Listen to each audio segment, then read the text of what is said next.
Assalamualaikum warahmatullahi wabarakatuh. Perkenalkan, nama saya Dunur Aini dengan NIM A1A3250004. Saya dari kelas R002, Prodi Pendidikan Pancasila dan Kewarganegaraan. Baik teman-teman, di sini saya akan menyampaikan hasil analisis saya dari beberapa jurnal yang terkait tentang korupsi.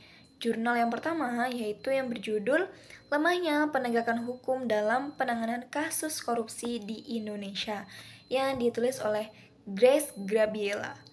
Nah, yang pertama itu dari analisis. Nah, jurnal ini teman-teman ini lebih membahas tentang masih lemahnya penegakan hukum dalam menangani kasus-kasus korupsi di Indonesia.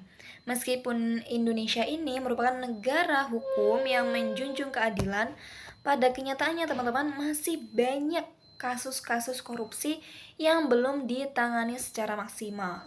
Korupsi ini terus terjadi di berbagai sektor dan melibatkan banyak pihak, mulai dari pejabat daerah hingga pejabat-pejabat pusat, teman-teman. Nah, kondisi ini menunjukkan bahwa sistem penegakan hukum masih memiliki berbagai kelemahan. Memiliki kelemahan baik dari segi pengawasan, profesionalisme aparat, maupun penerapan-penerapan sanksi yang kurang tegas.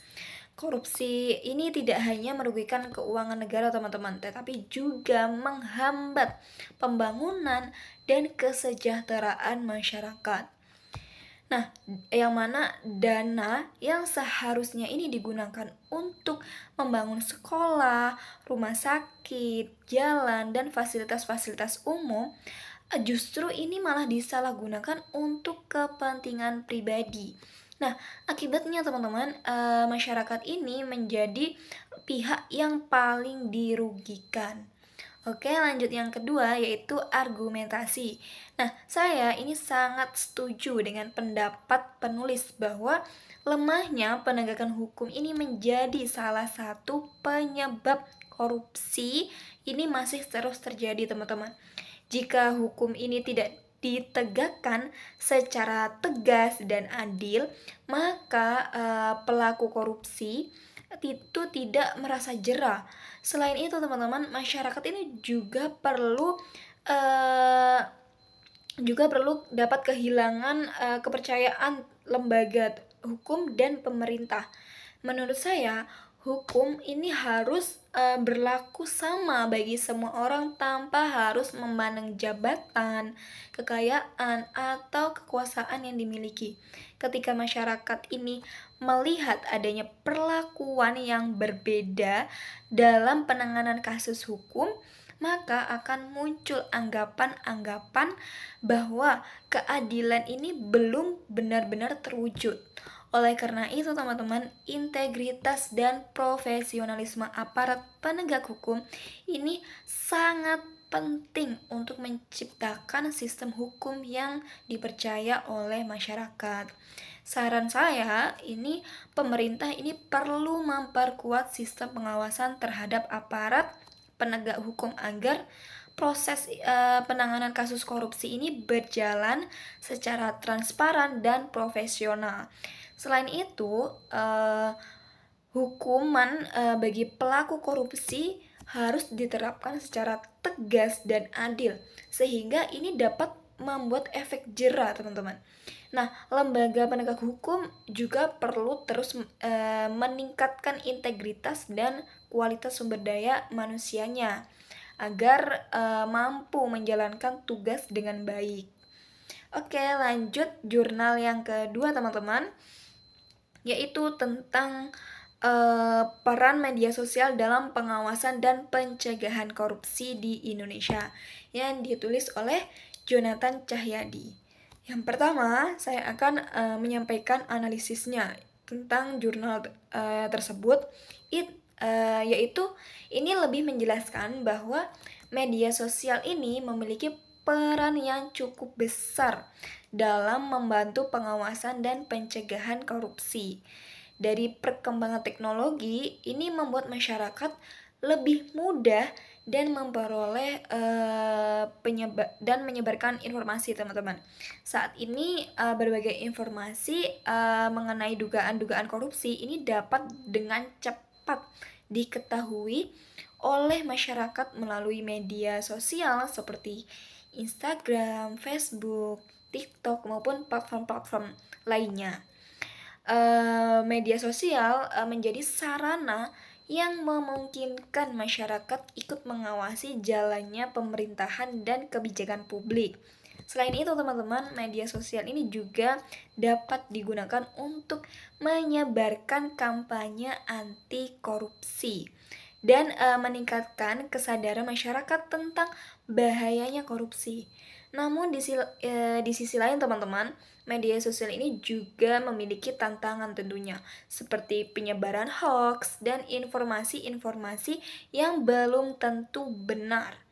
Nah, dari argumen saya sangat setuju bahwa media sosial dapat menjadi alat yang efektif dalam membantu pencegahan korupsi. Melalui media sosial, masyarakat dapat lebih cepat mengetahui berbagai informasi yang berkaitan dengan penyelenggaraan pemerintah. Nah, selain itu, teman-teman, media sosial juga memberikan ruang bagi masyarakat untuk menyampaikan kritik dan masukan terhadap kebijakan yang dianggap kurang transparan, teman-teman. Namun, teman-teman, dalam penggunaan media sosial ini kita juga harus dilakukan secara bijak. Tidak semua informasi yang beredar ini langsung dapat dipercaya. Masyarakat perlu memeriksa kebenaran informasi terlebih dahulu sebelum menyebarluaskannya. Jika digunakan dengan benar, media sosial ini menjadi sarana yang sangat bermanfaat untuk mendukung transparansi dan akuntabilitas pemerintah, teman-teman. Nah, dari saran saya, pemerintah ini perlu meningkatkan program-program literasi digital agar masyarakat ini mampu memilah informasi yang benar dan menghindari penyebaran hoax. Selain itu, perlu adanya perlindungan yang lebih baik lagi bagi masyarakat tentunya yang melaporkan dugaan-dugaan korupsi sehingga mereka ini merasa aman dalam menyampaikan informasi. Nah, masyarakat juga harus lebih mudah dan lebih aktif dalam menggunakan media sosial untuk menyebarkan informasi-informasi yang edukatif dan mendukung upaya untuk pencegahan korupsi, teman-teman. Lanjut jurnal yang terakhir ya, teman-teman, yaitu jurnal yang berjudul Penanaman Budaya Anti Korupsi dalam Rangka Penanggulangan Korupsi di Indonesia yang ditulis oleh Imam Riyadi. Yang pertama, saya akan menyampaikan analisis tentang judul jurnal tersebut, teman-teman. Yang pertama, ini analisis lebih membahas betapa pentingnya menanamkan budaya anti korupsi sebagai langkah pencegahan korupsi dalam rangka panjang. Nah, korupsi ini tidak hanya terjadi karena lemahnya hukum, tetapi juga karena kurangnya nilai kejujuran, tanggung jawab, dan integritas dalam kehidupan masyarakat. Nah, oleh karena itu, teman-teman, pemberantasan korupsi itu tidak cukup hanya dilakukan melalui pendidikan hukum, tetapi juga melalui pembentukan karakter yang baik. Nah, budaya anti korupsi ini perlu ditanamkan sejak dini melalui keluarga, sekolah, dan lingkungan masyarakat. Nah, pendidikan anti korupsi ini, teman-teman, juga bertujuan untuk membentuk generasi yang memiliki sikap jujur, disiplin, dan tanggung jawab dan peduli terhadap kepentingan-kepentingan bersama, teman-teman. Nah, jika nilai-nilai tersebut ini sudah ditanamkan sejak kecil, maka kemungkinan seseorang dalam melakukan tindakan korupsi di masa depan akan semakin kecil. Oke, dari argumen saya sangat sependapat dengan penulis bahwa pendidikan dan pembentukan karakter merupakan langkah yang sangat penting dalam mencegah korupsi, teman-teman. Selama ini, banyak orang yang menganggap bahwa korupsi hanya berkaitan dengan pelanggaran-pelanggaran hukum. Nah, padahal teman-teman, korupsi ini juga berhubungan dengan nilai moral dan perilaku seseorang. Nah, menurut saya, dalam membangun budaya anti korupsi harus dimulai dari hal-hal yang sederhana dalam kehidupan sehari-hari tentunya. Seperti bersikap jujur, tidak mencontek, menepati janji, dan bertanggung jawab atas tugas yang sudah diberikan. Nah, kebiasaan baik tersebut teman-teman ini dapat menjadi dasar terbentuknya karakter yang kuat dan berintegritas. Nah, dengan hal tersebut teman-teman, generasi muda ini akan lebih baik dan lebih siap untuk menolak segala bentuk tindakan-tindakan korupsi di masa depan. Nah, saran saya teman-teman, yang pertama sekolah perlu memperkuat pendidikan karakter dan pendidikan anti korupsi dalam proses pembelajarannya. Tidak hanya itu, orang tua ini juga harus menjadi teladan dalam menerapkan nilai-nilai kejujuran dan tanggung jawab di lingkungan keluarga. Nah, selain itu teman-teman, pemerintah juga perlu terus mendukung program-program yang bertujuan dalam membangun budaya anti korupsi di masyarakat agar kesadaran tentang betapa pentingnya integritas dan semakin meningkat. Oke, lanjut dari ketiga jurnal tersebut teman-teman dapat disimpulkan bahwa dapat dipahami bahwa korupsi ini merupakan masalah yang harus ditangani dari berbagai sisi.